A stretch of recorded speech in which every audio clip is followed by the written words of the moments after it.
Subscribe करें और bell दबाएं ताकि कोई खबर रह न जाए।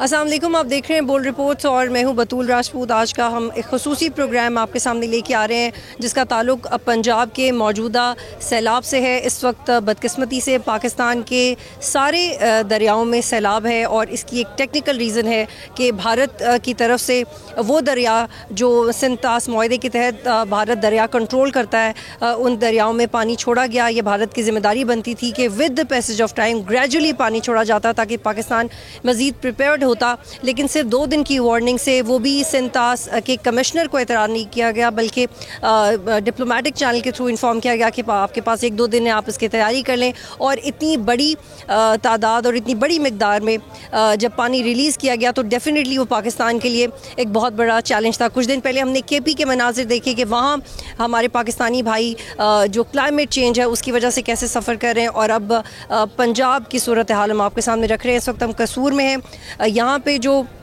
इमलाक को नुकसान हुआ है, जो जानी नुकसान हुआ है, उसके हवाले से भी आपको आगाह करेंगे। लेकिन यहाँ ये बावर करवाना बहुत ज़रूरी है कि ये 2 ममालिक में से एक मुल्क के ह्यूमैनिटेरियन एटीट्यूड से बहुत रिलेटेड है। अगर भारत ने इस हवाले से ज़िम्मेदारी का मुजाहरा किया होता और इस बात को समझा होता कि बारिशें भी ज़्यादा हो रही हैं और उनके डैम्स ओवरफ्लो कर रहे हैं और उनको अपने स्पिलवेज खोलने पड़ेंगे और ये सारा बोझ पाकिस्तान पे आएगा, तो भारत में तो जो नुकसान हुआ ही है वो उसको भी कम कर सकते थे और जो पाकिस्तान का चैलेंज है उसको भी कम कर सकते थे। लेकिन अनफॉर्चुनेटली दोनों ममालिक में वो एक बेहतरीन कोऑर्डिनेशन नहीं है जिसका पूरी तरह से ज़िम्मेदार भारत है। इस वक्त पंजाब की सूरत हाल से आपको आगाह करते हैं कि जो रिसेंटली फ्लड्स हैं ये 88 से लेके अब तक ये मैसिव हैं और जो डिस्प्लेसमेंट हुई है, जो लोगों की नकल मकानी हुई है, उसमें 14,60,000 लोगों को डिस्प्लेस किया गया है।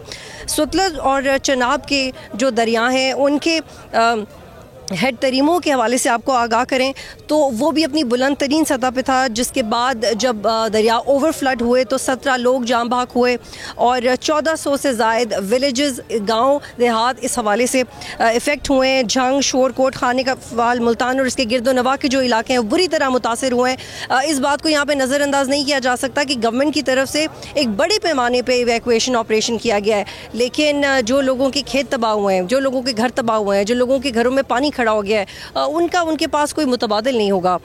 इसी तरह की सूरत हाल पाकिस्तान के बड़े शहरों में बड़ी बड़ी हाउसिंग सोसाइटीज़ की भी है। वहाँ पे लोगों के करोड़ों के इमलाक, उनके घरों का सामान, उनके बच्चे, उनको ये कहा गया कि आप लोग महफूज हैं, आप यहाँ रुकें।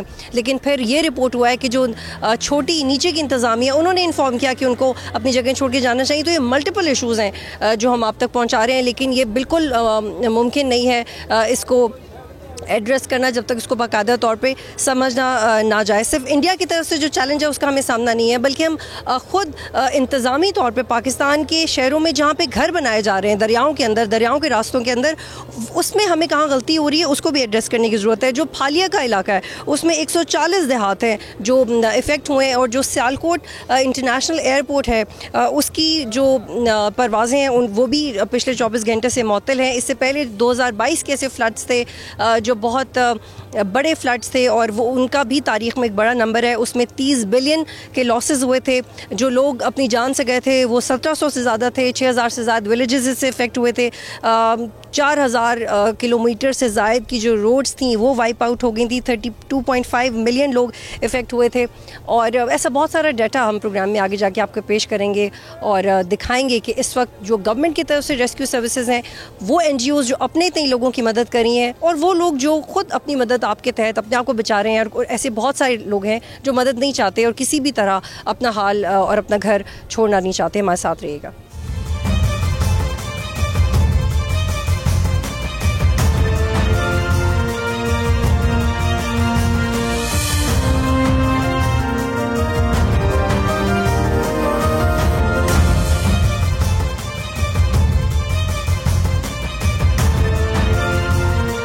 जी मिनिस्टर, ये बताइएगा कि आपने ब्रीफिंग्स ली हैं यहाँ की अथॉरिटी से, तो क्या आप मुतमईन हैं कि कसूर में जिस तरह से रेस्क्यू का काम है या बाकी ऑपरेशंस हैं, मुतमईन हैं उससे? देखें, इसमें मैं तो बिल्कुल यही कह सकता हूँ कि अरेंजमेंट्स जो हैं वो बड़े सेटिस्फैक्ट्री हैं। इस वक्त हम जो आपका इंडिया के बॉर्डर के पास हम मौजूद हैं, यहाँ पे तलवार कैंप है और यहाँ पे जो आपने डिप्लॉयमेंट देखी है, जितने भी यहाँ पे पुलिस की डिप्लॉयमेंट है, जितने भी पब्लिक सर्विस के डिपार्टमेंट्स हैं, रेस्क्यू वाले मौजूद हैं, यहाँ पे आर्मी के जो जवान मौजूद हैं, मेडिकल कैंप्स यहाँ पे मौजूद हैं, यहाँ पे आप लाइफ स्टॉक के कैंप्स देख रहे हैं। तमाम अरेंजमेंट्स जो हैं यहाँ पे मैं सेटिस्फाई हूँ। और अब इसमें हमारा नेक्स्ट फेज़ में हम बोट के ज़रिए वहाँ पे जाएंगे जहाँ पे इस वक्त 3-3, 4-4 फुट पानी है, और वहाँ पे कोशिश करेंगे कि उनको जो ड्राई फूड जो है उसको डिस्ट्रीब्यूट करें। और 2-3 चीज़ें हैं हमारे करने की। एक तो ये है कि हमने यहाँ पे कैंप्स स्टैब्लिश किए हैं जहाँ पे लोग स्टेशन 3-4 दिन से 5 दिन से स्टेशन है। और मैं आपको बताऊँ कि ये 1988 के बाद सबसे बड़ा जो वाटर फ्लो है इस वक्त है, और तकरीबन 2,80,000 क्यूसेक के करीब पानी जो है यहाँ पे कसूर से पिछले 3-4 दिन से यहाँ से गुजर रहा है। और ये जो फिगर है बहुत बड़ी फिगर है, और इसको इन चीज़ों को, इस चैलेंज को फेस करने के लिए विदाउट पैनिक जो अरेंजमेंट्स हो सकते हैं और जो फर्दर इसमें इम्प्रूवमेंट आ सकती है उसके लिए हम सारे यहाँ पे मौजूद। अच्छा मिनिस्टर, इसमें जो अभी तक की रिपोर्ट्स हैं कि भारत या तो अगर डिप्लोमेटिक चैनल से ना इन्फॉर्म करता बल्कि सिंताज मुआहदे को फॉलो करते हुए कमिश्नर को इन्फॉर्म करता तो शायद पाकिस्तान के लिए चैलेंज कम होता। ये हम मुकम्मल जिम्मेदारी भारत को देंगे या ये क्लाइमेटी को हमें दोनों को ममालिक को मिल के इसको सॉर्ट करना चाहिए? पहली बात तो ये है कि हमें बिल्कुल इसको एक्नॉलेज करना चाहिए कि हमारा नेबरहुड में हमारा फ्रेंडली कंट्री नहीं है। पहली बात तो इसमें कोई बंदा भी इसको समझने की बात है कि इंडिया है। और सेकेंडली इस बात को भी हम आप डिनाइल नहीं दे सकते कि क्लाइमेट चेंज की वजह से इतना बैडली हम हिट हुए हैं। ये मिक्सचर है। अगर वो हमारे साथ अपनी कम्युनिकेशन बेहतर रखते तो चीज़ों का और बेहतर कर सकते थे, बट हमें एक्सपेक्ट ही नहीं करना चाहिए था।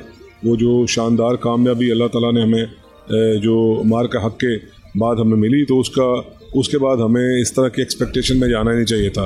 और जो बहुत दिल को लगने वाली बात ये है कि हमारे जो वहाँ पे जो DPO हैं और DCO हैं, दोनों वेल अवेयर थे और उन्हें पता था कि हमें यहाँ से किसी किस्म की कोई कॉपरेशन नहीं मिलेगी बॉर्डर की दूसरी साइड से।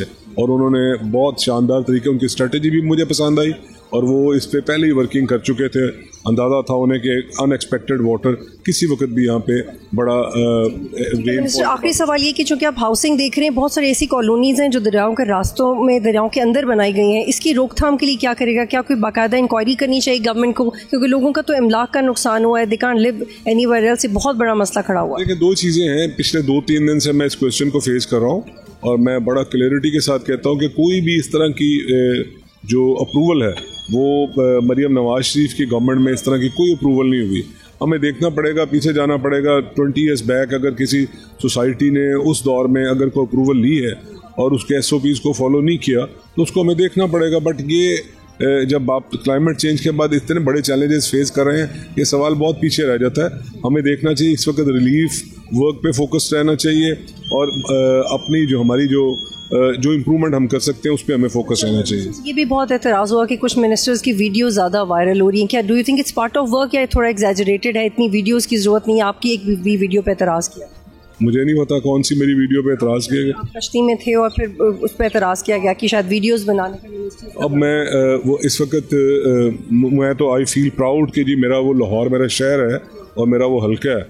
अगर मैं आपसे सुन रहा हूँ, ऑनेस्टली मुझे नहीं पता कि उस पर एतराज़ किया गया, तो मैं तो I would love to take this एतराज़ अगेन एंड अगेन। मुझे इसमें कोई नहीं है। अगर अपनी जान पे खेल के अगर 2 लाख क्यूसेक और उससे ज़्यादा पानी के फ़्लो में अगर आप जाते हैं और अपने एरिए के, अपने शहर के लोगों को ख़ुद उसको कहते हैं सीइंग इज़ बिलीविंग, तो अगर आप खुद देखने जाते हैं तो इसमें क्या एतराज़ है? अगर मेरे इस वीडियो पे एतराज़ करते हैं तो मैं तो अभी भी किसी ना किसी वीडियो पे की ज़र में आऊँगा और मैं बड़ी खुशी के साथ मैं जाऊँगा। और मैंने तो DPO साहब और DCO साहब को वहाँ से जब मैं रन डाउन ले रहा था इस सारी ब्रीफिंग का, तो मैंने इनको कहा कि जी मुझे तो हर सूरत में उस स्पॉट पे पहुँचना है, उस जगह पे पहुँचना है जहाँ पे लोग अफेक्टीज हैं, तो मुझे इस पर कोई एतराज़ नहीं है। बहुत शुक्रिया।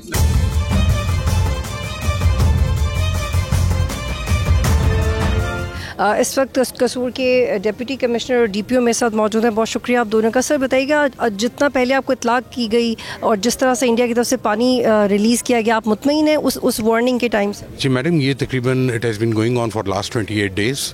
अब हमारा ये है कि हमें पहली दफ़ा जो इतला मिली तो उस वक्त है वेरी हाई फ्लड की मिली, जो हमें हरी के हेडवर्क्स और फिर फिरोजपुर हेडवर्क्स, ये आज से 6 दिन पहले की बात है। वहाँ से हमें जो इन्फॉर्मेशन फ़्लो होती है वो थ्रू PDMA हमारे तक आती है। As a matter of fact हम ऑलरेडी बिकॉज प्रिकॉशन स्टेज पे थे और हम सारा कुछ है, हमें एहतियाती तदाबीर करनी थी, तो हमें इतलात उस तरह नहीं आई। लेकिन जब ये पिछले 5 दिन से जो हाई कमीशन की तरफ से अलर्ट आया तो PDMA हमें मेट डिपार्टमेंट की तरफ से भी, अरेंजमेंट की तरफ से भी एनालिसिस मॉडल्स NDMA और PDMA के हम तक आते जा रहे थे, जिसकी वजह से आपको ये प्रिपरेशन नज़र आ रही है। आपके कुछ मिनट और दरकार होंगे। DPO साहब मुझे बताएं कि मैंने बहुत एक लोगों का एटीट्यूड देखा है, they very reluctant to leave this space, तो इस चैलेंज को आपने कैसे फेस किया? जी बिल्कुल, जैसे जैसे फ्लड लेवल्स बढ़ते गए उस तरह से हमारा रिस्पांस जो है वो सख्त होता गया। We started from early warning और अवेयरनेस प्रोग्राम। उसके बाद हमने उन वल्नरेबल विलेजेस के अंदर अपनी डिप्लॉयमेंट की। उसके बाद फाइनली जब फ्लड लेवल्स जो थे वो इंक्रीज़ करते हुए हाई फ्लड से वेरी हाई फ्लड और अब एक्सेप्शनली हाई के अंदर हैं, तो हम इस वक्त फोर्सफुल एवैक्यूएशन के मॉडल में हैं उन विलेजेस के अंदर जहाँ लोगों की जान को सेव करना ज़रूरी है। हमने दरिया सतलुज की बेल्ट को 9 सेक्टर्स में तकसीम किया है और उन पर तमाम हमने वो स्टाफ लगाया है जो कि या तो यहाँ पोस्टेड रहे हैं या यहाँ के रिहायशी हैं, ताकि वो इस इलाकों को बेहतर समझ सकें। तमाम स्टेक होल्डर्स को ऑन बोर्ड लेकर सिंस हम लो फ्लड के लेवल पर पहुंचे थे तब से लेकर अब तक हमारी कंटिन्यूस एफर्ट्स चल रही हैं। आज 5 दिन हो चुके हैं, दिन और रात हम इसमें एक्टिविटीज़ में। DPO साहब, हमने ब्रीफिंग में सुना कि आपको मजीद बोट्स दरकार हैं, अभी एनिमल्स हैं जो आपको लगता है मजीद रेस्क्यू होने की ज़रूरत है, उसको तेज़ करने के लिए आप क्या कर रहे हैं? 74 बोट्स इस वक्त जो है ऑपरेशनल रेस्क्यू 1122 की जो सतलुज रिवर के क्रॉस हैं, उसमें जो हमारे पास बेड़े हैं जिसके ऊपर एनिमल लोड होकर आते हैं वो 24 हैं। उनमें कुछ इंजन्स की और कुछ बोट्स की कमी है जो DC साहब ने नोट करवा दिया हुआ है और उसके बाद इंशाल्लाह हमारा ये रिलीफ ऑपरेशन ज़्यादा बेहतरी से हो जाएगा। लेकिन 24/7 वी आर वर्किंग। हम रेस्क्यू के साथ साना बशाना खड़े हैं। हमारी 600 से ज़ायद नफरी इस वक्त सिर्फ दरिया सतलुज के ऊपर लोगों को रेस्क्यू और रिलीफ के अंदर इस वक्त लगी हुई है। बहुत शुक्रिया DPO साहब।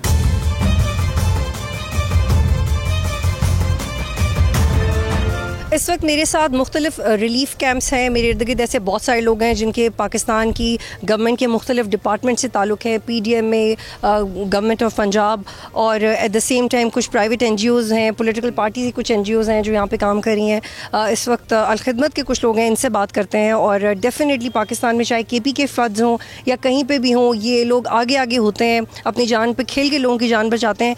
अब ये लोग क्या काम करें, यहाँ पे से बात करते हैं। जी अस्सलाम वालेकुम। जी अस्सलाम वालेकुम। वालेकुम अस्सलाम। क्या नाम है आपका? हाफिज मोहम्मद नदीम। तो नदीम साहब, आप रन कर रहे हैं ये कैंप? जी जी। तो कितने दिन से यहाँ पे हैं? हम जी 15 दिन से यहाँ पे हमने कैंप लगाया हुआ है। तो जब आपने कैंप लगाया तो कितनी देर पहले आपको इत्तला मिली और कितनी देर में आपने तैयारी करके यहाँ पहुँचे? जी यहाँ पे हमारे इस इलाके में हर वक्त हमारे 50 से 60 वॉलंटियर मौजूद होते हैं जो काम करते हैं और हमने 15 दिन से ये कैंप लगाया हुआ है। तो जब आपने अपनी एक्टिविटीज़ की शुरुआत की तो सबसे पहले क्या किया आपने? सबसे पहले हमने लोगों को बोट्स के जरिए, हमारी 3 बोट्स चल रही हैं, लोगों को बाहर निकाला है। लोगों को हमने खेमे लगा के दिए हैं, वहाँ पे लोगों को हमने बिठाया है और लोगों को हम जानवरों के लिए चारा भी दे रहे हैं, खुश्क राशन भी दे रहे हैं। साथ हम लोगों को बच्चों के लिए खुश्क दूध भी है और साथ हम खाना भी लोगों को दे रहे हैं। 15 दिन में आपने कितने लोगों को रेस्क्यू किया कसूर से? हमने कोई 1000 के राउंड बाउंड लोगों को हमने रेस्क्यू किया है। और आपकी एक बोट में कितने लोगों को बिठाने की कैपेसिटी है? हमारी 3 बोट्स हैं, एक में हम कभी 15 बिठाते हैं, कभी 8 और 10 भी बिठा लेते हैं, 5 भी बिठा लेते हैं, मुख्तलिफ लोग बैठते हैं। जिस सूरत हाल में आपने काम करना शुरू किया, क्या वो एक हंगामी सूरत हाल थी या प्री वार्न्ड सूरत हाल थी और आप अपने एक उसके पोटेंशियल से काम कर रहे थे? नहीं, ये हंगामी सूरत हाल है। यहाँ पे ये जितना भी ये सरहदी इलाका है वहाँ पे ये दूर दराज तक हमारे लोग बैठे हुए, हम काम कर रहे हैं। क्या क्या चैलेंजेस हुए हैं आपको अभी तक 15 दिन में? 15 दिन में सबसे अगर हम चैलेंज बताएं तो हमें तो यहाँ पे जो इंतज़ामिया की तरफ से ज़्यादा हमारा कभी खैमा उधर से उठा के इधर, कभी इधर से उधर कर देते हैं। ये हमें सबसे ज़्यादा जो चैलेंज वो हमें। क्या आपको क्या वजह बताई जाती है ऐसा क्यों कर रहे हैं आप? तो हुकूमत की मदद कर रहे हैं इसमें। देखिए, ये हम तो रेस्क्यू के साथ मिलकर ये सारा काम कर रहे हैं, हुकूमत के साथ मिलकर ये हम सारा काम कर रहे हैं, लेकिन इसके बावजूद भी हमारे वर्कर्स को ये फ्री काम करते हैं। हमारे वर्कर्स एज ए वॉलंटियर ये काम करते हैं, इसको ज़्यादा तंग हमें किया जा रहा है। तो आपका एक इनफरादी मसला है जिसका आपके इदारे से ताल्लुक़ है, लेकिन आप जो यहाँ पे रेस्क्यू का काम कर रहे हैं उसके हवाले से क्या मुश्किलात आई हैं आपको? उसके हवाले से सबसे ज़्यादा मुश्किलात यही कि हमारे जो दोस्त हैं जाते हैं आगे, पानी का बहुत ज़्यादा सफ़र करना पड़ता है। सफ़र के अंदर से लोगों को लेके आना, वो लोगों को बाहर निकालना, लोगों के जानवर निकालने, सबसे ज़्यादा ये मुश्किल जो। तो वेल इक्विप्ड हैं आपके पास बोट्स के अलावा और क्या है? बोट्स के अलावा हमारे पास मेडिकल यूनिट है यहाँ पे, और मेडिकल यूनिट हमारे MBBS डॉक्टर यहाँ पे बैठते हैं, वो डेली बेस पे लोगों को चेक करते हैं। यहाँ पे मैं इंतज़ामिया की ब्रीफिंग सुन रही थी तो वो मुतमईन नहीं थे कि जो तकरीबन 40% जानवर है जिनको रेस्क्यू किया जा सका है। क्या आपको लगता है कि ज़्यादा ये नंबर बढ़ सकता है, या ये जो किया यही बहुत है मौजूदा सूरत हाल में? नहीं, ये बढ़ भी सकते हैं। तो क्या वजह है कि सिर्फ 40% जानवर ही बचाया जा सके? देखिए, इसमें सबसे ज़्यादा जो मसला है वो चारे का मसला है। सबसे यहाँ पे जो मसला है सबसे ज़्यादा चारे का है। लोगों को चारा नहीं मिल रहा जानवरों के लिए, और सबसे ज़्यादा इस इलाके में जितने लोगों के जो खेती बाड़ी थी वो सब तो तबाह होगी। जानवरों के लिए इंसान खुद तो खा लेगा, कहीं कुछ चीज़ें इस्तेमाल कर लेगा, लेकिन जानवरों के लिए क्या करेगा। जी बहुत शुक्रिया, आप हमें ज्वाइन कर रहे थे, और भी लोगों से आपकी बात करवाएंगे क्योंकि यहाँ पे मल्टीपल कैंप्स हैं और ये यहाँ पे आगाही करवाना बहुत ज़रूरी है कि क्या चैलेंजेस हैं और अब तक क्या जो रेस्क्यू की कार्रवाई है वो हो सकी है। यहाँ पे एक ब्रेक लेते हैं, फिर वापस आएंगे।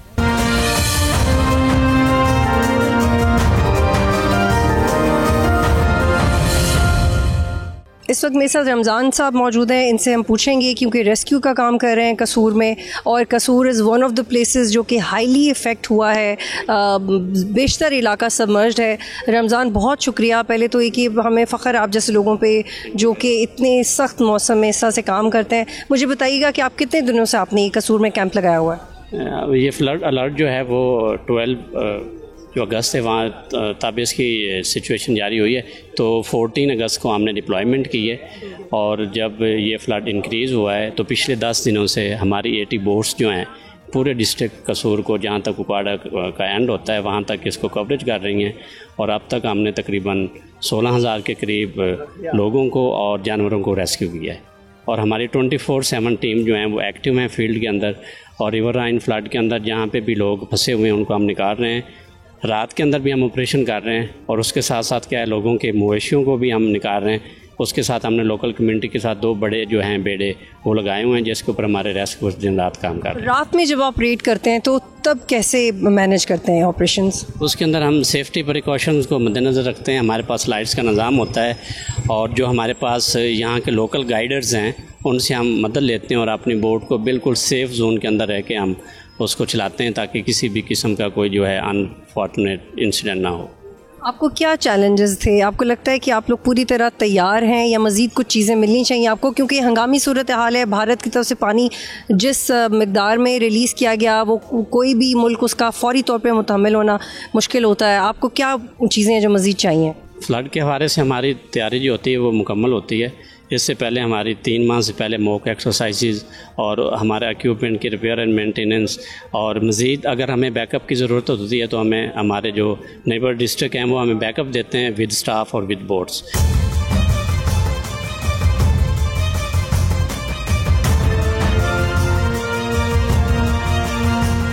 आपके ख़ानदान के कितने लोग हैं जो नकल मकानी कर रहे हैं? अब हम हैं तकरीबन 8 लोग जी। अच्छा, मुझे बताएं कि गवर्नमेंट की तरफ से क्या क्या आपको हेल्प किया गया अब तक? अल्हम्दुलिल्लाह ये रेस्क्यू जिंदाबाद जी।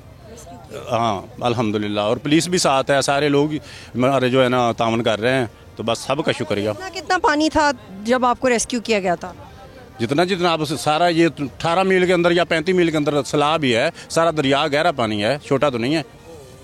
अच्छा, तो कोई आपकी ऐसी ज़रूरतें हैं जो आपको लगता है कि सैलाब मुतासिरीन को मिलनी चाहिए? कैंप्स तो हैं और आप कुछ लोग रिश्तेदारों के पास जा रहे हैं, लेकिन जो लोग सिर्फ कैंप्स तक हैं उनके लिए आपको लगता है कि मज़ीद सहूलतों का इजाफा होना चाहिए? होना चाहिए।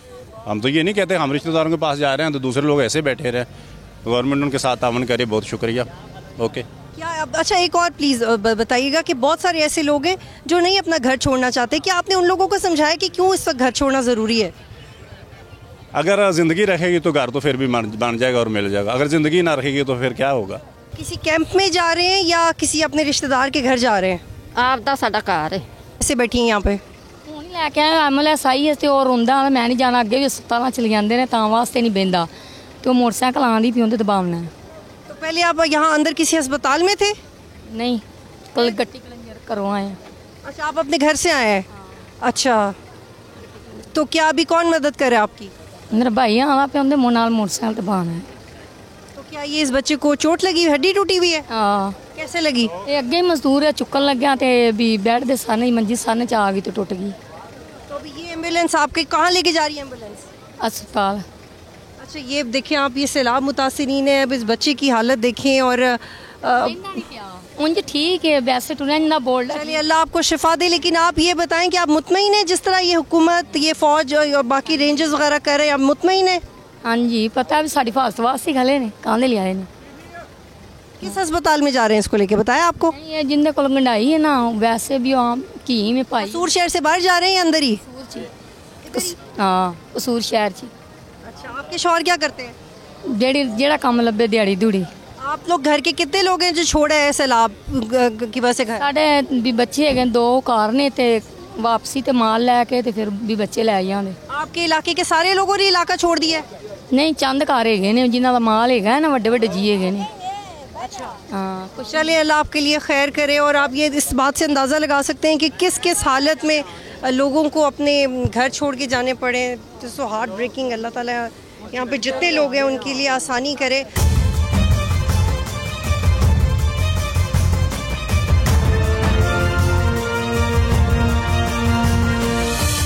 आपको कब रेस्क्यू किया, कब बचाया वहाँ से सैलाब से?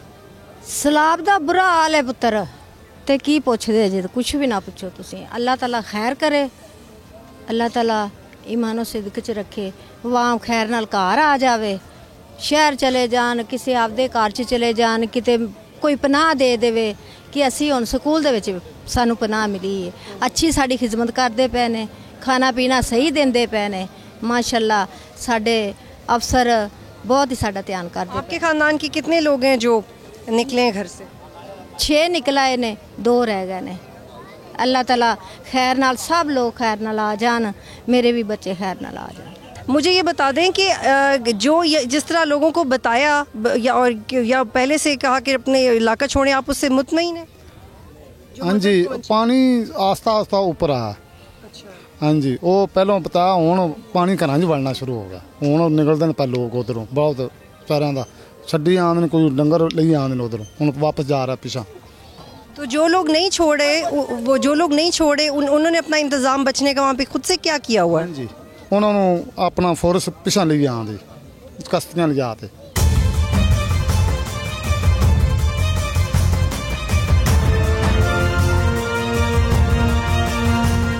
अब हम आपको आगे लेके जाते हैं। ये तो कुछ भी नहीं है जो हमने आपको दिखाया है अभी, तो ये सिर्फ वो लोग हैं। ये अगर हम आपको कैमरा दिखाएं, यहाँ पे मैक्सिमम ये वो लोग हैं जो यहाँ से नकल मकानी करके जा रहे हैं, रेस्क्यू होके आ गए हैं और मज़ीद यहाँ पे मज़ीद लोग पहुँचेंगे और सामने का जो इलाका है यहाँ से मज़ीद बोट्स आ रही हैं और इधर से रेस्क्यू कर कर के दरिया के इस तरफ लेके जा रहे हैं और फिर यहाँ से गाड़ियाँ, वो कुछ लोग अपने रिश्तेदारों के पास जा रहे हैं, कुछ लोग रिलीफ कैंप्स में जा रहे हैं। सामने भी रिलीफ कैंप्स लगाए जो हमने आपको कुछ देर पहले दिखाया करीब, और मुख्तलिफ और जगहों पे भी गवर्नमेंट की तरफ से और बाकी इदारों की तरफ से रिलीफ कैंप्स लगाए गए हैं। और फ्रैंकली ग्राउंड पे आपको ये एहसास होता है कि जितना पॉसिबल था उतना डील किया जा रहा है। बाकी ये जो क्लैमिटी है इसके लिए बाकायदा पॉलिसीज़ की ज़रूरत है। अब हम इस एरिया को क्रॉस करके जिस जगह पे ज़्यादा फ्लड है और कुछ लोग वो जगह छोड़ने को तैयार नहीं हैं और जहाँ पे नहीं पानी में उतरा जा सकता और जिस जगह से लोगों को रेस्क्यू किया जा रहा है, वहाँ पे आपको लेके जाते हैं।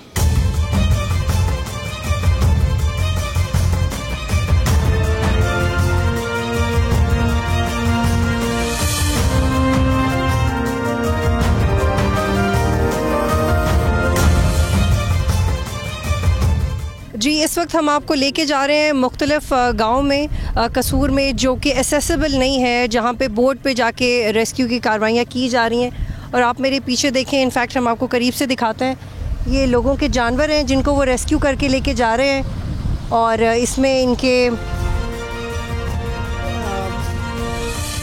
मेरा ख्याल है कि ये अपनी मदद आपके तहत एक निज़ाम है जो इन्होंने किया है, और ये गवर्नमेंट ऑफ पंजाब भी उनको हेल्प कर रही है, और ये एक इस तरह की सर्विसेज हैं जो कि मिलजुल के आपको नज़र आएंगी। ये जो पानी है इसके नीचे हमें ये बताया जा रहा है कि फसलें हैं, और इसी तरह का बड़ी तादाद में नुकसान लोगों का हुआ है। और कुछ और फैक्ट्स हैं जो आपके साथ शेयर करते हैं कि 2022 का जब सैलाब आया था तो जो इंटरनेशनल डोनर्स थे उन्होंने पाकिस्तान से वादा किया था कि पाकिस्तान को 10.9 अरब डॉलर्स मिलने चाहिए, लेकिन उसका सिर्फ 20% हिस्सा ही पाकिस्तान हासिल कर सका। इसमें कुछ पाकिस्तान की अपनी तरफ से भी एक हमें रेकलेसनेस नज़र आती है कि अथॉरिटीज़ क्लेम करने में इतना एफिशिएंटली काम नहीं कर रही, क्योंकि हम हमेशा सिर्फ इंटरनेशनल बॉडीज़ को कसूरवार नहीं ठहरा सकते। हम अपना केस खुद भी किस हद तक लड़ते हैं इसको भी हमें मद्देनज़र रखना चाहिए।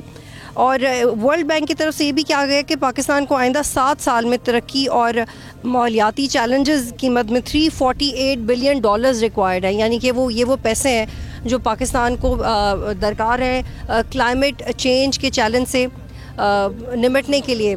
इससे पहले कि हम उन गांव में पहुंचे और वो लोग जो कि अपनी जगह छोड़ने को तैयार नहीं है या किसी भी वजह से अब तक उनको रेस्क्यू नहीं किया गया, मल्टीपल रीजंस हैं, वो रीजंस वहाँ जाके पता चलेंगी। यहाँ पे जो रेस्क्यू के लोग हैं उनसे बात करते हैं, वो हमें इस इलाके के बारे में बताएंगे। जी बिल्कुल, अपनी फाउंडेशन का नाम? हम अल खिदमत फाउंडेशन के प्लेटफार्म से तकरीबन 15 दिन से यहाँ पे काम कर रहे हैं, और करीबन 50 के करीब हमारे वॉलंटियर्स काम कर रहे हैं, और जिसके नतीजे में हमने कोई 6-7 दिन पहले यहाँ पे जो है ना खुश्क राशन दिया था, जिसमें चीनी, घी, आटा और उसके साथ साथ मेडिसन थी, और उसके साथ जो है ना ये जो आगे से लोग हिजरत करके वापस आ रहे हैं, अपना साजो सामान लेके वापस आ रहे हैं, आगे से हम उनको आगे से जो है ना पका हुआ खाना देते हैं, और उसके बाद उनके बच्चों को जो है ना मेडिसन यहाँ पे फर्स्ट एड देना।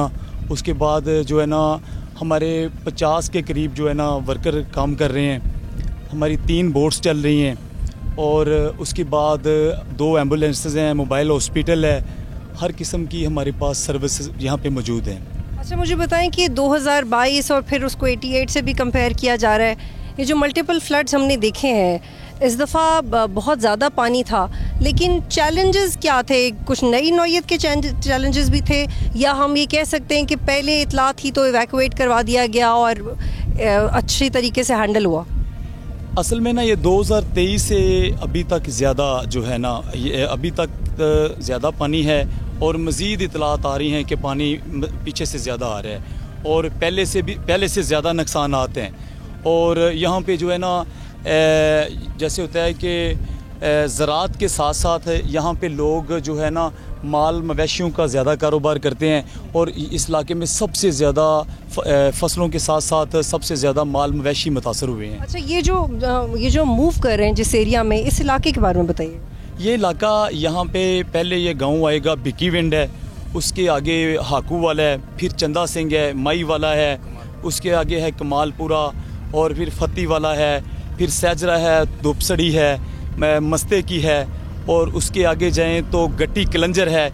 इस तरह के दर्जनों देहात हैं, और यहाँ पे जो है ना दर्जनों देहातों पे हज़ारों लोग बसते हैं, और सारा बल्कि इस टाइम पे जो है ना ये सारी एक यूनियन कौंसिल सैजरा है, और पूरी कौंसिल की लाइट बंद है। बुनियादी जो मसला है, बुनियादी जो सहूलत होती है, वो लाइट बंद है। लाइट बंद होने की वजह से बड़े मसाइल हैं। अच्छा, मुझे बताएं कि ये जो आपने देहातों का नाम लिए, इसमें से कौन से ऐसे देहात हैं जो मुकम्मल तौर पे लोगों ने अपनी मर्जी से खाली किए हैं वक्त पे?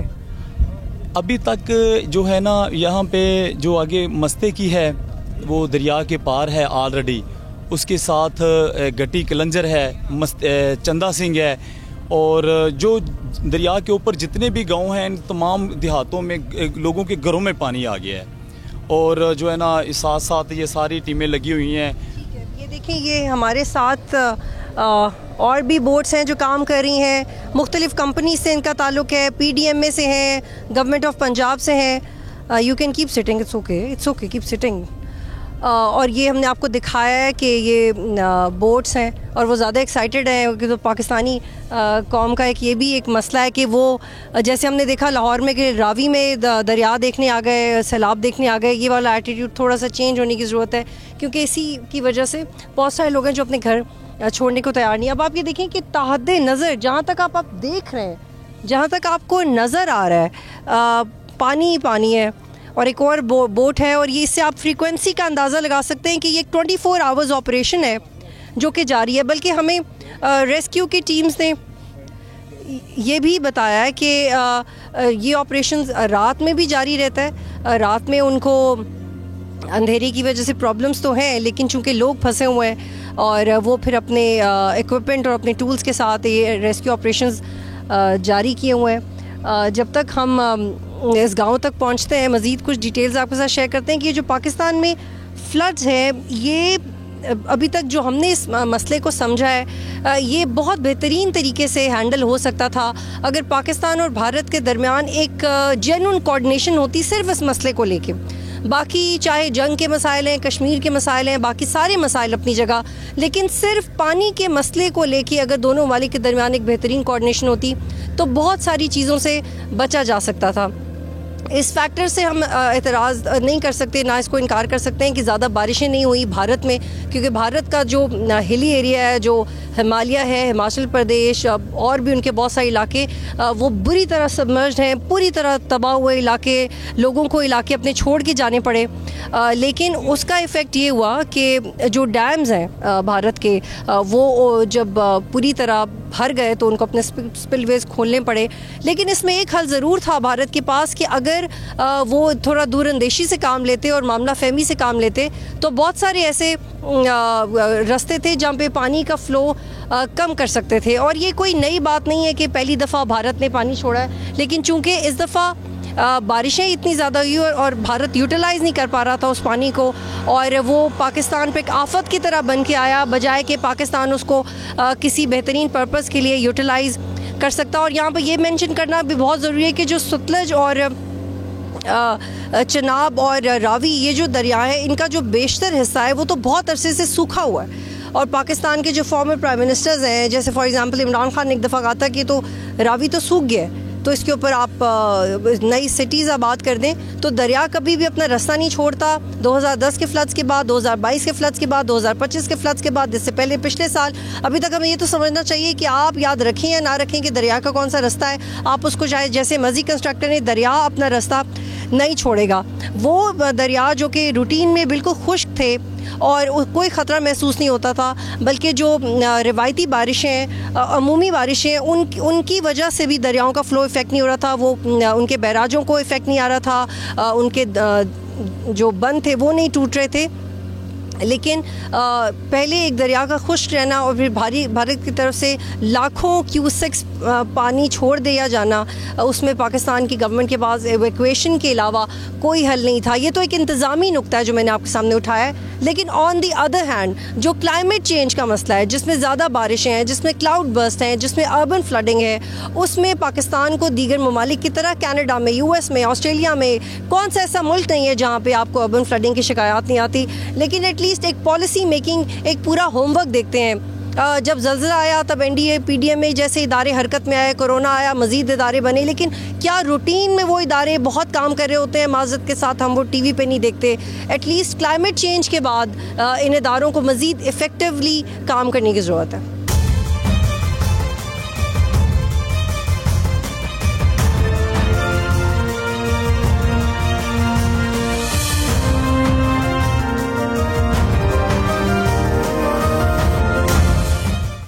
यहाँ पे हमने जो सैलाब के एरियाज़ आपको दिखा रहे हैं, एक जगह पे अपनी बोट रोकी है और इसको पूरा तफसील से आपको दिखाते हैं। ये मच्छरों का इलाका है जो दरिया के लोगों ने ठेके पे काम करने के लिए लोग रखे होते हैं। मोस्टली यहाँ से सिंध पे लोग आते हैं और आप ये देखें कि चारों तरफ इनके पानी, और इस वक्त हम भी बोट में खड़े हुए हैं, चारों तरफ पानी है, लेकिन इन लोगों ने अपना घर बार नहीं छोड़ा।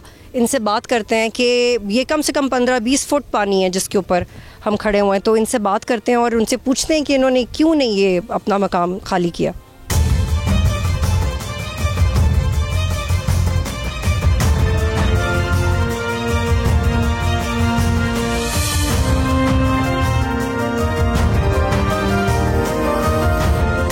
जी मैं आपको बाकायदा तौर पे ये इलाका दिखाती हूँ। ये एक तरह का दरिया बना हुआ है, ये क्रॉप्स का इलाका है और कसूर में इस वक्त हम हैं।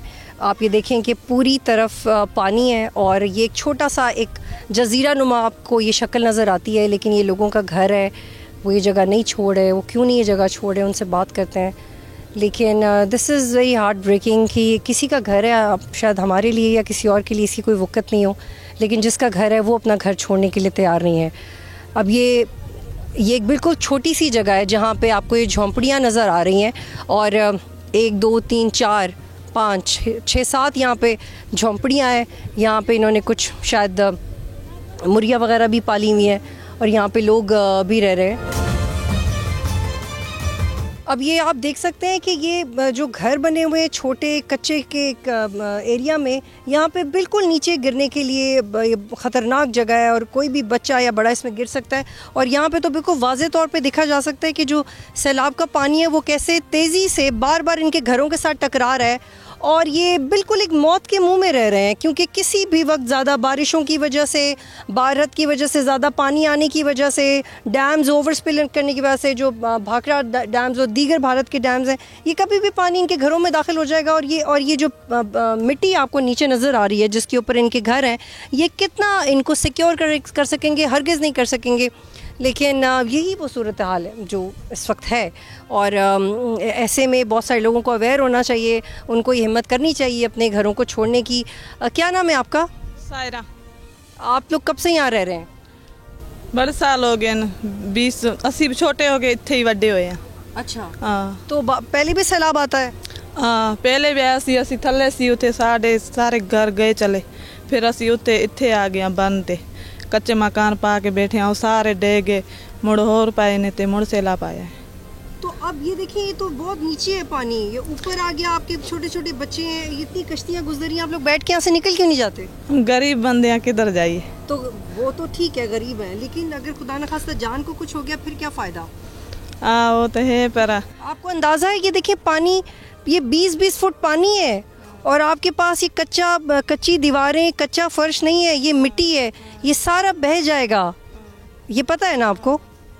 तो आपके तो बच्चे हैं, आप उनके बारे में सोच क्यों नहीं रहे? आपको अल्लाह के नाम पे निकलना चाहिए। सोचते हैं, आली आंखते हैं, बैठे हैं, थोड़ा ऊपर आ गया तो फिर निकल जाएंगे, आंधे न बेड़ियाँ लेके चलो, असांखते यहाँ चलांगे फिर थोड़ी देर। हाँ। अब आप और वक्त ले रहे हैं, कितना और इधर आए ज़रा, ये कितना आपको और पानी चाहिए ऊपर? मतलब ये तो मेरे लिए, पर आप चले, अच्छी बात है, आप लोग बड़े बहादुर हैं, लेकिन लोगों को तो आपकी फिक्र है। ये इतना तो पानी आ गया आपके घर के अंदर, और कितना ऊपर आएगा तो फिर आप कश्ती में बैठेंगे? और साढ़े बंदे की मर्जी, असा तो औरतां सिंधियां ना, पढ़िया लिखिया कोई नहीं। वो क्या कहते हैं, आपके बंदे क्या कहते हैं? ओ आंधे तो ऊपर आएगा तो फिर निकलांगे। कितना ऊपर? और निकलांगे करके बैठे ना उन्होंने पता। असा तो बंदे लोगों की कश्ती हैं पुरानियां हो गई, चलती हैं। हाँ, इसमें आप लोग खुद भी निकल सकते हैं, इस एरिया से, इस इलाके से खुद भी निकल सकते हैं? हाँ, निकल सकते हैं आप भी, तो हूँ पुरानियां हो गई ने। तो जब रात हो जाती है तो घबराहट नहीं होती यहाँ पे? होती है। चलिए यहाँ पे और लोगों से बात करते हैं, क्योंकि ये उसको लैक ऑफ अवेयरनेस भी नहीं कहना चाहिए, इसको बहादुरी भी नहीं कहना चाहिए। मुझे लगता है ये आदी हो गए हैं, इनको पता है कि आएगा सैलाब, फिर पानी का फ़्लो वैसे नीचे चला जाएगा तो हम अपना रोज़गार कमाते रहते हैं।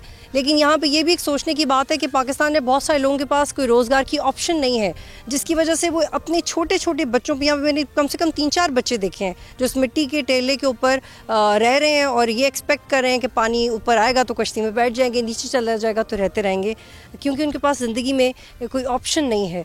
इसलिए पाकिस्तान को इंक्लूसिवली कुछ ऐसे इकदाम करने की ज़रूरत है कि जो गरीब तबका है वो सोचे कि उसे एटलीस्ट अपनी जान बचाने के लिए तो शहर की तरफ आना चाहिए। तुसी एक ही खानदान हो? एक ही खानदान। किन्ने लोग ही रहंदे ने? एक इस बनते हो, अगला बन है, वो तो सारा ही डूब गया उन्हां दी सारी जगह। तो तुसी छड़ के क्यों नहीं जांदे जगह? असां मजबूर हां, असी से हिल गए हुण, साडे तो कोठे अगे तो कोई नहीं, कोई जगह कोई नहीं, मजबूरी है सानू। ਹੁਣ ਤੇ ਗਵਰਨਮੈਂਟ ਕਹਿ ਰਹੀ ਹੈ ਕਿ ਤੁਹਾਨੂੰ ਇਸ ਜਗ੍ਹਾ ਤੋਂ ਬਾਹਰ ਨਿਕਲਣਾ ਚਾਹੀਦਾ ਹੈ, ਤੁਹਾਡੀ ਜਾਨ ਲਈ ਸਹੀ ਨਹੀਂ ਹੈ, ਉਹ ਤੁਹਾਨੂੰ ਖਾਣਾ ਦੇ ਰਹੇ ਨੇ, ਟੈਂਟ ਦੇ ਰਹੇ ਨੇ। I am astonished and worried कि कैसे विलिंगली लोग अब ये जगह नहीं छोड़ के जा रहे। अब आप ये देखें कि यहाँ पे आपको कई बच्चे, ये कम से कम 5-6 बच्चे हैं, और हर इधर आओ बेटे, हर उम्र का बच्चा। हाँ नहीं, क्या नाम है आपका? अब्दुल्ला। अच्छा अब्दुल्ला, ये देखो पानी खड़ा हुआ है, तो आपने अपनी अम्मी को कहा नहीं कि कश्ती में बैठ के चलते हैं यहाँ से? नहीं, इतने मजबूर हैं, इतने ही बैठे हैं, वहाँ गए थे, वहाँ वापस उन्होंने करा दी। तुसी मैनू ये दसो कि अगर पानी उत्ते तक आ जांदे फिर तुसी की करोगे? फिर मजबूरी नाल निकल आंदे फिर। और अगर उस वक्त कश्ती ना हुई, उस वेले अगर कश्ती ना हुई फिर की करोगे? बस किश्तियां माड़ियां मोटियां है, मजबूरी। आपकी कश्ती चलती है? उसे बयान नहीं देने आहो है। पाकिस्तान में जो सैलाब आया है उसकी कोई सिर्फ एक वजह नहीं है कि भारत ने बड़ी मकदार में पानी छोड़ा या क्लाइमेट चेंज एक बहुत बड़ा चेंज है। हर सैलाब छोटा या बड़ा, निचले या ऊंचे दर्जे के सैलाब की मुख्तलिफ नौइयत होती है। अगर अर्बन फ्लडिंग है तो उसमें आपकी हाउसिंग का गलती है, अगर आपके लोग एवैक्यूएट नहीं हो रहे तो उसमें बहुत सारे लोग हैं जो खुद नई गांव छोड़ना चाहते, और इसमें भारत का भी गैर इंसानी रवैया शामिल है। तो ये सारे मल्टीपल फैक्टर्स हैं जिनको एड्रेस कर सकते हैं। और अब तो मेरा ख्याल है कि कोई चांस बचा ही नहीं जिसमें कोई लोकल गवर्नमेंट या प्रोविंशियल गवर्नमेंट या फेडरल गवर्नमेंट एक्सक्यूज़ दे और किसी और गवर्नमेंट पे इल्ज़ाम लगाए। जैसा कि हमने केपी गवर्नमेंट के मामले में सुना कि इनिशियली केपी गवर्नमेंट में बहुत सारे लोगों का ये एटीट्यूड था कि उन्हें किसी की मदद की ज़रूरत नहीं है, और बाद में फिर उन्होंने फेडरल गवर्नमेंट के साथ हैंड्स एंड ग्लव्स काम किया। तो ये वो एटीट्यूड है जिसकी हमें ज़रूरत है। एक ब्रेक लेते हैं, फिर कंटिन्यू करते हैं।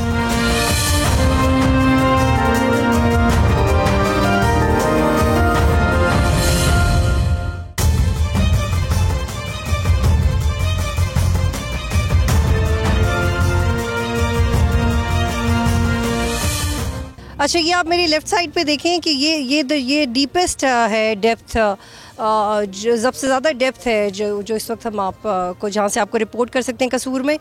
ये करेले की फसल है यहाँ जहाँ पे इस वक्त हम हैं, इसके नीचे भी फसलें हैं, और हम मज़ीद कुछ घरों में लेके जा रहे हैं आपको जो कि जगह छोड़ने को तैयार नहीं है। और पाकिस्तान के लिए बहुत बड़ा चैलेंज है जो कि इस वक्त हम फेस कर रहे हैं।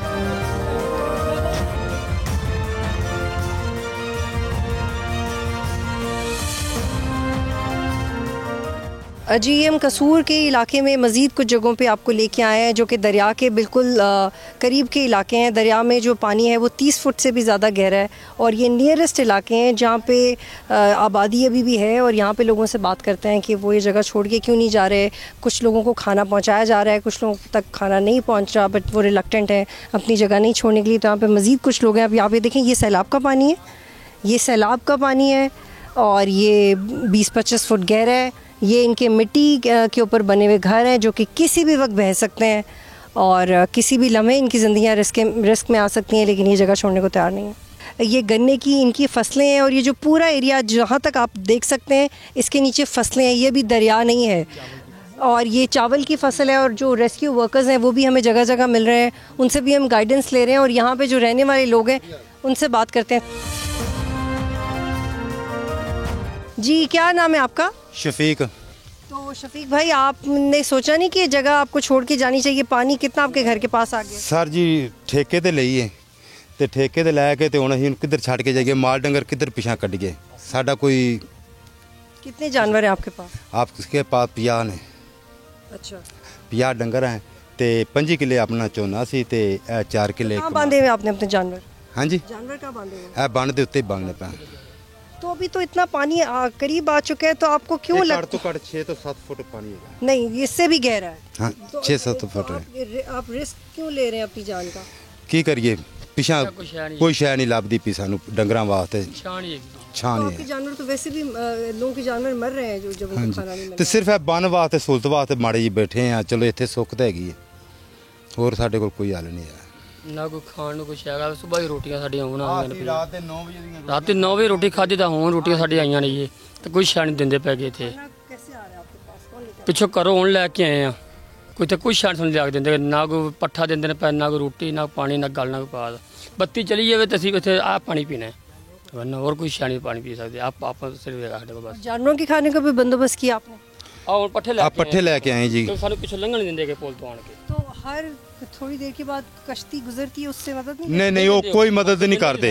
वो कोई मदद नहीं ਉਹਨੇ ਲੰਘਣ ਦੇਣੇ।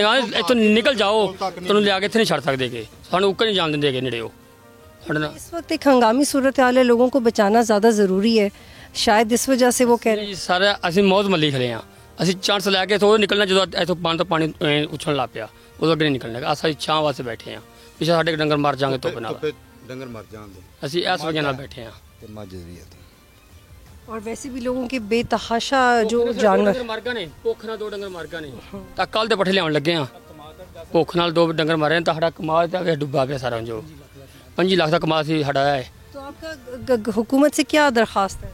हुकूमत साढ़े कुछ नहीं कर सकती, ਉਹਨੇ ਖਾਣੇ ਜਿਹੜੇ ਢਿੱਡਾਂ ਵੱਡੇ ਨੇ ਉਹ ਖਾ ਜਾਂਦੇ, ਸਾਨੂੰ ਕੁਝ ਨਹੀਂ ਦਿੰਦੇ, ਸਾਨੂੰ ਕੁਝ ਵੀ ਨਹੀਂ ਮਿਲਣਾ ਹੈਗਾ। हुकूमत जो मर्जी कर लो ਸਾਡੇ ਨਾਲ, ਸਾਨੂੰ चावल नहीं रोटी ला दे सकते, तो रोटी नहीं दे सकते, ਸਾਨੂੰ अच्छा ये ज़रा भाई आप आगे आइएगा, ये जो ये शिकायत कर रहे हैं कि हम यहाँ पे हैं क्योंकि हमारे जानवर यहाँ पे हैं, और जब हम किसी कश्ती से मदद मांगते हैं तो वो कहते हैं जगह छोड़ जाए लेकिन खाना नहीं ला के देंगे, ये क्या मसला है, ऐसे क्यों हो रहा है? असल में ना ये परेशान है कि ये जितना भी सामान पड़ा हुआ है यहाँ से, ये जो मतलब यहाँ से ये अपने जानवर निकालेंगे, आगे भी इनके पास कोई मकाम नहीं है, आगे कोई जगह नहीं है जहाँ पे लेके जाएं, यानी कि कोई उम्मीद की किरण नज़र नहीं आ रही कि जहाँ पे ये अपना जो है माल मवेशी लेके जाएं। तो फिर ये कहते हैं कि हमें सख्ती से कह दिया जाता है कि जगह छोड़ के जाएं, यहाँ पे खाना नहीं आ सकता। बस वो ये अलर्ट जारी यही कर रहे हैं ना कि यहाँ से निकल जाएं बस, क्योंकि ये मतलब आफत का इलाका है, आफतज़दा इलाका है, मतलब इस तरह का मामला है। अच्छा भाई, आपको क्या ये भी शिकायत मौसूल है कि खुदा न खासा कितने लोग जाम बाक हुए हैं इस वजह से कि अपनी जगह नहीं छोड़ सके? बस मजबूरी है, अक्सर लोगों का यही कहना है कि हम छोटे छोटे बच्चों को लेके कहाँ जाएं, और इसी वजह से जो है ना ये बैठे हुए हैं, मजबूर होकर बैठे हुए हैं सारे लोग। ठीक है, आप दिखाएं मुझे अपनी जगह, दिखाएंगे कैसे रह रहे हैं आप लोग यहाँ पे आए?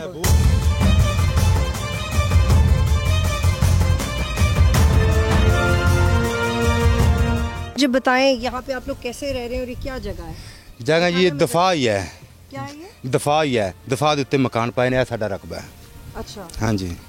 और ये बाकी ये आपने मुर्गियाँ वगैरह भी रखी हैं? हाँ जी, मुर्गियाँ भी रखी हैं। तो आपके जानवर भी गिर जाते हैं पानी में, जो छोटे जानवर हैं? छोटे जानवर भी चले जाते हैं पानी च, ते पानी इत्थों पी के इत्थे ही आपदा पिछा हटाते हैं, वापस हटाते हैं। मतलब पीने का पानी इस्तेमाल करें, वैसे ये साफ है पीने वाला? हाँ जी, ये साफ है, नलकियां का नहीं साफ है। बत्ती चली जाए तो फिर असी नलके का खराब ही पीना। तो बिजली कितनी देर होती है? बिजली कभी 2-2 घंटे भी चली जाती, कभी 3-3 घंटे भी चली जाती है। कोई खंभा डेग पवे तो फिर मुकम्मल ही बंद हो जाती है। आमतौर पे 24 घंटे होती है बिजली? नहीं जी, नहीं होती। आमतौर पे भी यहाँ 24 घंटे बिजली नहीं होती? नहीं जी। अच्छा, तो आप अभी मुझे बता रहे थे कि अगर बहुत पानी आएगा तो आप इस छत पे चढ़ जाएंगे। हाँ जी। आपने वो वीडियोस देखी है ना, जो लोग छत पे चढ़ जाते हैं? हाँ जी। तो जान को तो उनके भी खतरा है। खतरा है जी, आप बन रोड भी सकता है, बिल्कुल ढा लग सकती, रोड भी सकता है, तो फिर यही है असी तो मौत नूं मासी आके खड़े हैं। अच्छा भाई, ये मैंने जब से कुछ घंटों से हम मुस्तकिल इस पे फील्ड में काम कर रहे हैं, मेरे लिए जो सबसे परेशान कुन बात है कि लोग ज़हनी तौर पे अपना ये जो भी है उनके पास कम है ज़्यादा छोड़ने को तैयार नहीं है। अब यहाँ पे जो मिनिस्टर्स बेचारे काम कर रहे हैं या डीपीओ काम कर रहे हैं, जो भी, वो भी इस बात को कह रहे हैं कि आप अपनी जगह छोड़ें। आप लोग क्या लगता है क्या वजह है कि कन्विंस क्यों नहीं कर पाते कि अगर हुकूमत ये ऐलान करे कि पैसे देंगे, भरपाई करेंगे या मुतबादिल हो, तो लोग छोड़ देंगे अपनी जगह? इन लोगों ने हुकूमत को आजमाया हुआ है, इन लोगों के अंदर तहफ़्फ़ुज़ात हैं। हुकूमत वादे तो करती है लेकिन उनको वो प्रॉपर चीज़ें नहीं देती। अब ये कह रहे हैं कि हम चारा लेने के लिए गए हैं, तो वो उधर हमें वो पुलिस वाले रोक रहे थे, वो आगे नहीं आने दे रहे थे, वो किसी को गुजरने ही नहीं दे रहे कि मिनिस्टर साहब ने आना है, फलां ने आना है। ये जो आफतज़दा लोग हैं इनको तो नहीं रोकना चाहिए, उन्हें इनको तो आने दें, लेकिन जो आम लोग उधर से आ रहे हैं उनको रोकें, लेकिन इनको तो ना रोकें ना। अगर इनको प्रॉपर इनको उम्मीद हो कि हमें सब कुछ मिलेगा तो ये छोड़ने के लिए तैयार हैं, कोई मसला नहीं है, क्यों नहीं छोड़ेंगे। ये बहुत वैलिड पॉइंट है और मुझे लगता है कि मुझे अब इसका ये एक वाज़े जवाब मिला है कि ये ट्रस्ट इश्यूज़ हैं, इंतज़ामिया और जो मुसीबत ज़्यादा लोग हैं उनके दरमियान एक ट्रस्ट इश्यूज़ हैं और इसको एड्रेस करने की ज़रूरत है गवर्नमेंट को। वो अपनी जान पे खेलने को तैयार है लेकिन वो गवर्नमेंट और इंतज़ामिया पे भरोसा करने को तैयार नहीं कि अगर उनके जानवर मर गए या उनका जो भी माल है वो अगर ख़राब हो गया तो उसके बदले उन्हें कुछ नहीं मिलेगा। अच्छा जी, आपको क्या ज़रूरत किस चीज़ की है अभी फौरी तौर पर? टेंट चाहिए, खाना चाहिए इन डंगरों वास्ते। तो आप इनके लिए क्यों नहीं टेंट अरेंज कर सकते? हमारे पास अल खिदमत फाउंडेशन के पास अभी तक मेरा ख्याल को 20 टेंट आए थे, वो आगे हमने तकसीम कर दिए हैं, तो अभी दोबारा से जो आते हैं तो हम इंशाल्लाह। तो आप इनकी दरख्वास्त गवर्नमेंट तक पहुंचाएं? गवर्नमेंट को तो खुद देखना चाहिए ना कि हमारे ये जो मुतासरीन हैं, अल खिदमत फाउंडेशन तो अपने प्लेटफार्म से जो है ना मुहैया कर रही है इनको। अभी तक हमने 20 दिए हैं जो आगे जो लोगों को। ठीक है, बिल्कुल। और इस सूरत हाल में हमने मुख्तलिफ इदारे काम करते हुए देखे हैं और डेफिनेटली एक रिसोर्स का फुकदान भी आ जाता है एक स्पेसिफिक पॉइंट पे।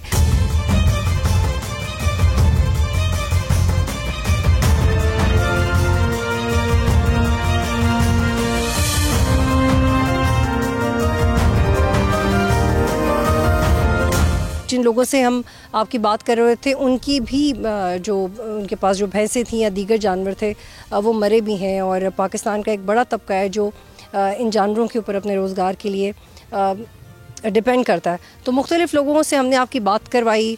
सिर्फ क्लाइमेट चेंज इशू नहीं है, लोगों के एटीट्यूड का इशू है, गवर्नमेंट की नॉन सीरियसनेस का इशू है, इंटरनेशनल कम्युनिटी में पाकिस्तान अपना केस कैसे उठाता है उसका इशू है, और सबसे बड़ी बात भारत की गैर इंसानी पॉलिसीज़ का इशू है। अब हुकूमत पाकिस्तान को चाहिए कि ना सिर्फ कसूर में बल्कि जो बाकी इलाके हैं या वो दरिया जो 100% भारत के कंट्रोल में होते हैं उनका जो कंट्रोल है उसको नॉर्मलाइज़ किया जाए ताकि ग्रेजुअल फ्लो ऑफ वाटर आए।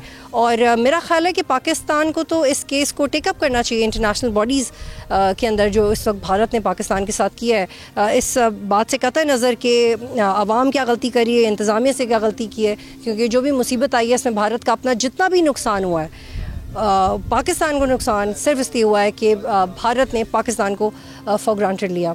आज तक के लिए इतना ही। प्रोग्राम देखने का शुक्रिया। अल्लाह हाफ़िज़।